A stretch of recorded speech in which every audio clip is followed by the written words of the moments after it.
कभी कभी ऐसा लगता है ना कि हमारी जिंदगी में कुछ इमोशनल पैटर्न बार बार दोहराए जा रहे हैं। आज हम री इन्वेंटिंग योर लाइफ किताब के आधार पर इन्हीं गहरे पैटर्न्स को समझने की कोशिश करेंगे।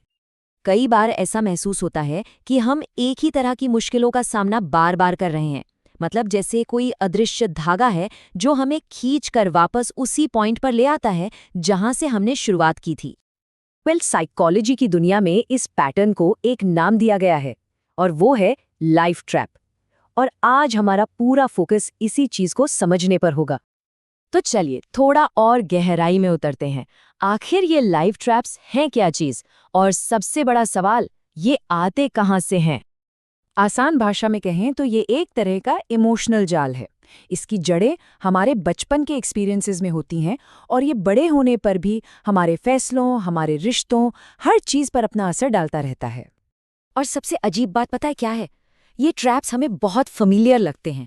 भले ही ये हमें तकलीफ देते हों, पर ये एक तरह का कंफर्ट जोन बन जाते हैं। क्यों? क्योंकि बचपन से हम यही महसूस करते आ रहे हैं।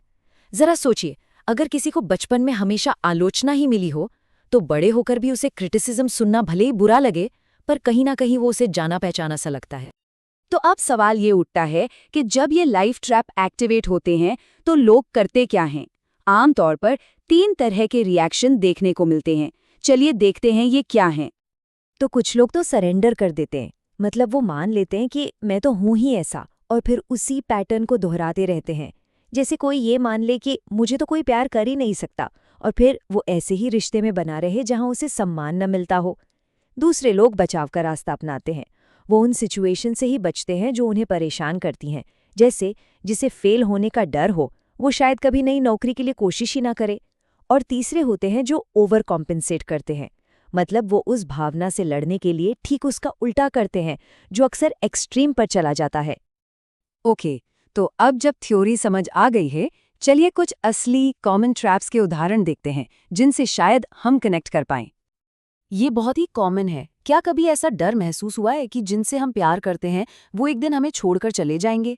इस ट्रैप वाले लोगों को हमेशा यही डर सताता रहता है, जिसकी वजह से वो रिश्तों में या तो बहुत ज्यादा असुरक्षित महसूस करते हैं या जरूरत से ज्यादा चिपक जाते हैं।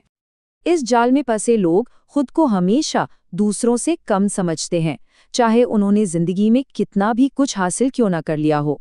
उनके अंदर एक आवाज़ हमेशा ये कहती है कि वो एक धोखेबाज हैं, और जल्द ही उनकी असलियत सबके सामने आ जाएगी।